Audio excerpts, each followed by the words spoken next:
स्वागत है आपका अपने चैनल एकलव्य स्टडी पॉइंट पे। और मेरा नाम है सचिन और आज की इस वीडियो में हम करने वाले हैं राइटिंग सेक्शन से जो इनविटेशन का जो आपका टॉपिक है, ठीक है। और इनविटेशन के अंदर जो आपके फॉर्मल इनविटेशंस होते हैं और इनफॉर्मल होते हैं, दोनों के बारे में आपको समझाऊंगा और आपको डेमो भी दिखाऊंगा ताकि आपको अच्छे से समझ में आ जाए। तो चलिए वीडियो को स्टार्ट करते हैं। और आपको बताना चाहूंगा कि इंग्लिश की ई बुक अवेलेबल है जिसके अंदर आपको मिलेंगे most important question answers plus MCQ. अगर आप इंटरेस्टेड हैं बुक को लेने के लिए तो आप एकलव्य ऑफिशियल हमारा मोबाइल ऐप डाउनलोड कर सकते हैं और उसी के अंदर आपको ई बुक को परचेज करने का ऑप्शन मिल जाएगा। आपके यहाँ कोई प्रॉब्लम हो, कोई डाउट हो तो आप मुझे इंस्टाग्राम पे फॉलो कर सकते हैं। मेरा यूज़र नेम आपके सामने है, जैसे ही टाइम मिलेगा आपका रिप्लाई ज़रूर किया जाएगा। तो आज का जो हमारा टॉपिक है इनविटेशन का, अगर हम इसके डिस्ट्रीब्यूशन ऑफ मार्क्स की बात करें तो एक नंबर आपका फॉर्मेट का होता है, ठीक है। और एक नंबर के बाद जो है एक नंबर आपका यहाँ पे जो है कंटेंट का होता है, क्या चीज़ आपने लिखी है। और एक नंबर होता है आपके एक्सप्रेशन का कि किस तरीके से आपने लिखा है, ठीक है। तो टोटल 3 मार्क्स का आपका ये क्वेश्चन आने वाला है। और अब हम इनविटेशन की कुछ इंपॉर्टेंट चीज़ें जानेंगे, जैसे कि इनविटेशन क्या होता है। तो an invitation is a formal request to someone to attend any occasion, celebration, program और इवेंट। यानी कि इनविटेशन क्या होता है, एक फॉर्मल रिक्वेस्ट होती है। हम सब जानते हैं कि कभी ना कभी हमें इनविटेशन जरूर मिले होंगे, चाहे वो शादी का इनविटेशन हो, बर्थडे पार्टीज का इनविटेशन हो, ठीक है, कोई मतलब उद्घाटन हो रहा है किसी चीज का, ठीक है, इनॉग्रेशन हो रहा है उसका इनविटेशन हो। तो इनविटेशन से हमारा पाला अपनी डेली लाइफ में पड़ता रहता है, ठीक है।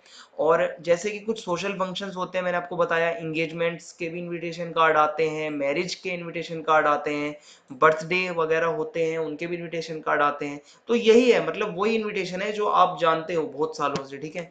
और फॉर्मल और इनफॉर्मल दो तरीकों से अभी जो है इनविटेशन होता है। मतलब अब आपको मैं एक चीज बता दूं कि कमेंट बॉक्स में बहुत सारे बच्चे परेशान थे इनविटेशन को लेके, ठीक है। इनविटेशन सबसे आसान है टॉपिक अगर मैं आपको बताऊं, क्योंकि इनविटेशन को हम बचपन से देखते आ रहे हैं। शादी का कार्ड हम सबने कभी ना कभी देखा होगा अपने घर में, ठीक है। तो फॉर्मल और इनफॉर्मल दो तरीके से इनविटेशन होते हैं। जो फॉर्मल इनविटेशन होते हैं वो दो तरीके से लिखे जाते हैं। एक तो होता है इनविटेशन कार्ड की तरह, देखा होगा आपने इनविटेशन कार्ड कैसा होता है शादी का, एक तो उस तरीके से लिखा होता है। और एक जो फॉर्मल इनविटेशन होता है वो लेटर टाइप से लिखा जाता है, मैं वो भी आपको बताऊंगा कैसा होता है। और इनफॉर्मल जो इनविटेशन होता है वो लेटर की तरह लिखा जाता है या फिर किसी नोट की तरह लिखा जाता है, ये भी मैं आपको बताऊंगा। तो अब हम फॉर्मल इनविटेशंस की कुछ बातें जान लेते हैं, या हम कह सकते हैं गाइडलाइंस। तो एक तो है replies are also send to the invitations, they can be both formal as well as informal.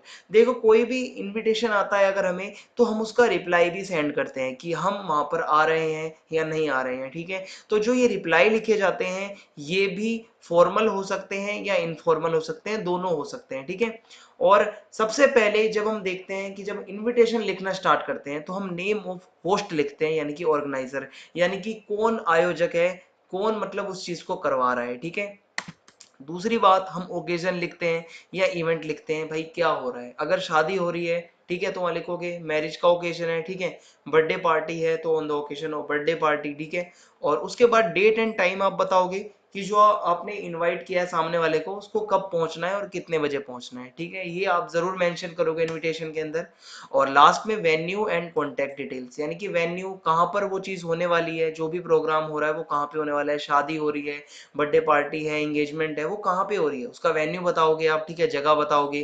Contact details आप अपनी लिख सकते हो, ठीक है, लिखनी जरूरी है, ये मैं आपको आगे बताऊंगा, ठीक है। यहाँ तक समझ में आ गया। और कुछ खास बातें, no abbreviation to be used, कोई भी शॉर्ट फॉर्म मत यूज करना। सिंपल प्रेजेंट टेंस में आपका लिखा जाएगा, ठीक है, सिंपल प्रेजेंट टेंस में चलेगा ये इनविटेशन। वर्ड लिमिट जो है बहुत बच्चे पूछते हैं इनविटेशन की, वो आपकी 50 वर्ड्स रहेगी, 50 वर्ड के अंदर अंदर आपको लिखना है, ज्यादा बढ़ा चढ़ा के मत लिखना, काम की बातें सिर्फ बतानी होती है इनविटेशन के अंदर। शॉर्ट फॉर्म्स बिल्कुल अवॉइड की जाती है, मैंने आपको एक बार पहले बताया है अभी और दोबारा बता दूं, शॉर्ट फॉर्म का इस्तेमाल नहीं होता। सिर्फ और सिर्फ एक ही शॉर्ट फॉर्म इस्तेमाल होती है पूरे इनविटेशन कार्ड के अंदर, वो होती है RSVP। आपने अभी जिंदगी में अगर अपनी जिंदगी में कभी भी अगर आपने वेडिंग कार्ड देखा हो तो लेफ्ट कॉर्नर पे RSVP जरूर लिखा होता है। आपने कभी ना कभी सोचा होगा कि इसकी फुल फॉर्म क्या होती है RSVP की। तो RSVP जो है इसकी फुल फॉर्म होती है रेस्पोंडे सिल्वोस प्लेट, ठीक है, इसका मतलब होता है प्लीज रिस्पॉन्ड, ठीक है। RSVP जरूर लिखा जाता है जो भी इन्विटेशन होता है।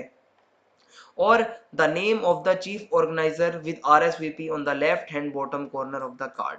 अब जो आपका इनविटेशन कार्ड होता है उसके लेफ्ट बॉटम यानी कि जो आपका जो लेफ्ट साइड में जो आपका बॉटम का एरिया है, ठीक है, ये वाला, यहाँ पे आपको RSVP लिखना है। RSVP लिखने के बाद जो भी चीफ ऑर्गेनाइजर है, जो भी मतलब प्रोग्राम को आयोजित कर रहा है, उसका नाम और उसकी डिटेल्स वगैरह आप यहाँ पे लिखेंगे, ठीक है। तो आपको समझ में आ गया। अब आगे बढ़ते हैं। अब एक चीज जो कि ज्यादातर बच्चों को समझ नहीं आती कि स्टैंडर्ड एक्सप्रेशन क्या होता है। जो भी हम इनविटेशन कार्ड देखते हैं उसमें कुछ लाइनें लिखी होती हैं जो कि कई बार हमारे सर के ऊपर से भी जा सकती हैं, अगर आपने कभी पहले ना सुनी हो। पर मैं आपको एक सिंपल सा स्टैंडर्ड एक्सप्रेशन बता रहा हूँ जो कि आप लगभग हर इन्विटेशन के अंदर लिख सकते हो, और वो ये है, request the pleasure of your company on the occasion of. ये लाइन आप किसी भी इनविटेशन के अंदर डाल देना, चल जाएगी, क्योंकि इसमें आप देखो कि जैसे मान लो शादी का इनविटेशन किसी को भेजना है तो आप लिख सकते हो request the pleasure of your company on the occasion of the marriage, ठीक है।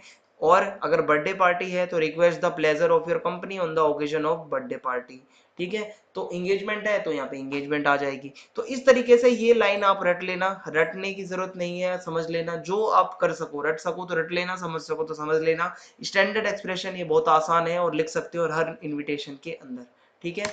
अब मैं आपको एक एग्जांपल दिखाता हूँ। ये एक फॉर्मेट होता है जो भी हम इनविटेशन लिखते हैं, और सबसे पहले मैंने आपको बताया था नेम ऑफ ऑर्गेनाइजर। सबसे पहली चीज है कौन उस चीज को आयोजित कर रहा है। अगर मान लो शादी का कार्ड होता है तो सबसे पहले लिखा होता है ना कि भाई शादी, मतलब जिस भी बच्चे की शादी है या लड़का लड़की की शादी है, सबसे पहले तो उसके माँ बाप का नाम लिखा होता है ना, कभी भी देख लेना। तो ऑर्गेनाइजर जो होता है उसका नाम लिखा होता है। तो यहाँ पे जैसे लिखा है कि Mrs and mister Madan Sharma, यानी कि ये कौन है, ऑर्गेनाइजर है। फिर उसके बाद दूसरी चीज होती है इवेंट। अब इवेंट क्या है, ठीक है, यहाँ पे एक चीज और बता दूं, इन दोनों के बीच में, नेम ऑफ द ऑर्गेनाइजर और इवेंट के बीच में जो एक लाइन आती है वो मैंने अभी अभी आपको बताई थी पीछे, ठीक है। और वो लाइन क्या थी, request the pleasure of your company on the occasion of, ठीक है। ये लाइन आप यहाँ पे भी फिट कर सकते हो, लेकिन यहाँ पे कुछ और लिखी हुई है, ये आपको याद शायद ना हो। इसकी जगह आप यही लाइन लिख सकते हो कि request the pleasure of your company on the occasion, ठीक है। Request the pleasure of your company on the occasion of, ठीक है। ये लाइन यहाँ तक कट करके आप वो रिक्वेस्ट वाली लाइन लिख सकते हो जो मैंने आपको पीछे बताई है, ठीक है, on the occasion of the marriage. अब ओकेजन क्या है, इवेंट क्या है, मैरिज है, ठीक है, शादी है। इसके बाद जो भी मतलब अंदर हो रहा है वो आप बताओगे कि भाई किसकी शादी है, लड़की की शादी है, लड़की का नाम लिख दोगे, किसकी वो बेटी है। ये तो नॉर्मल सी चीजें जो शादी के कार्ड में होती हैं, ठीक है। लड़की की शादी किससे हो रही है ये बता सकते हो अगर शादी का इनविटेशन आता है। ये बताने के बाद डेट एंड टाइम बताओगे, क्योंकि जो भी इनविटेशन कार्ड होता है उसके अंदर डेट एंड टाइम लिखना बहुत जरूरी है। और डेट एंड टाइम आप इस तरीके से लिखोगे, ठीक है। उसके बाद वेन्यू बताओगे, भाई कहाँ पे प्रोग्राम होने वाला है। तो प्रोग्राम का जो भी वेन्यू होगा, इवेंट का जो भी वेन्यू है वो आप लिखोगे, जैसे कि रेड कारपेट, पार्टी लॉन, प्रीत विहार, दिल्ली। तो जो भी आपको वहां पे वेन्यू बताना होगा वो आप वेन्यू बताओगे। ये करने के बाद लास्ट में मोस्ट इंपॉर्टेंट चीज जो है वो है RSVP, ठीक है। RSVP आपको जरूर लिखना है, और RSVP लिखने के बाद आप अपना एड्रेस वहां पे लिख दोगे नाम के साथ में, ठीक है। जो भी चीफ ऑर्गेनाइजर है, यानी कि मदन शर्मा थे यहाँ पे ऑर्गेनाइजर, इनके मतलब बच्चों की शादी है, ठीक है। और यहीं पे लास्ट में इनके कॉन्टेक्ट डिटेल्स यहाँ पे डाल दी जाएंगी, और इस तरीके से बॉक्स बना के हमारा काम खत्म हो जाएगा। तो ये इनविटेशन जो है ये कार्ड के फॉर्म में था, ठीक है। कैसे आपने देखा होगा शादी वगैरह के कार्ड आते हैं, ये चीज अपनी कॉपी पे लिख लेना या चाहे याद कर लेना। इसी स्टेप से अगर आप लिखोगे तो हर इनविटेशन कर जाओगे, कोई दिक्कत नहीं आएगी। अब मैं आपको एक एग्जांपल दिखाता हूँ, जैसे कि फॉर्मल इनविटेशन का, जिसमें मैरिज का या कोई ऑस्पिशियस ओकेजन है, कोई एंगेजमेंट वगैरह का आ जाता है, तो आप कैसे लिखोगे। मैरिज का मैंने आपको बता दिया है। क्वेश्चन इस तरीके से आ सकता है पेपर में कि right a formal invitation for the marriage function of your daughter. आपको एक फॉर्मल इनविटेशन लिखना है, ठीक है, शादी का। अब वो कैसे लिखोगे मैंने आपको बता दिया है, वही चीज यहाँ पे आप देख रहे हो रिपीट हो रही है, और यही सब चीजें मैंने आपको पहले समझा दी हैं। तो ये तो हो गया हमारा शादी का। अब दूसरा क्वेश्चन कुछ अलग तरीके से भी आ सकता है, यानी कि फॉर्मल इनविटेशन आ सकता है, कोई स्कूल इवेंट हो जाए, ठीक है। शादी से हटके भी इनविटेशन होते हैं, जैसे कि स्कूल का कोई इवेंट है, एनुअल डे है, कोई एग्जीबिशन है, ठीक है, कोई वन महोत्सव है, बहुत सारे अलग अलग मतलब बहुत सारे इवेंट होते हैं। तो यहाँ पे एग्जाम्पल के लिए एक इवेंट दिया गया है कि you are a student of Lakshmi public school, model town Delhi, ठीक है, एड्रेस बता दिया है। और the school is holding its annual function. अब इसमें ओकेशन क्या है, एनुअल फंक्शन है। डेट एंड टाइम दे रखा है 5:30 बजे शाम के और 24 दिसंबर 2019, ठीक है। और यहाँ पे the education minister has consented to be the chief guest. Chief guest का नाम दिया हुआ है तो जरूर लिखोगे, मोस्ट इंपॉर्टेंट है अगर क्वेश्चन में चीफ गेस्ट का नाम दिया गया है। उसके बाद डिजाइन एंड इनविटेशन कार्ड। अब आपको इनविटेशन कार्ड बनाना है, ठीक है, लेटर फॉर्म में नहीं लिखना, याद रखना। और इसमें आपको इनवाइट करना है पेरेंट्स को और कुछ अलग लोग, मतलब कुछ और लोगों को, ठीक है। वर्ड लिमिट 50 है। अब ये किस तरीके से लिखा जाएगा आइए देखते हैं।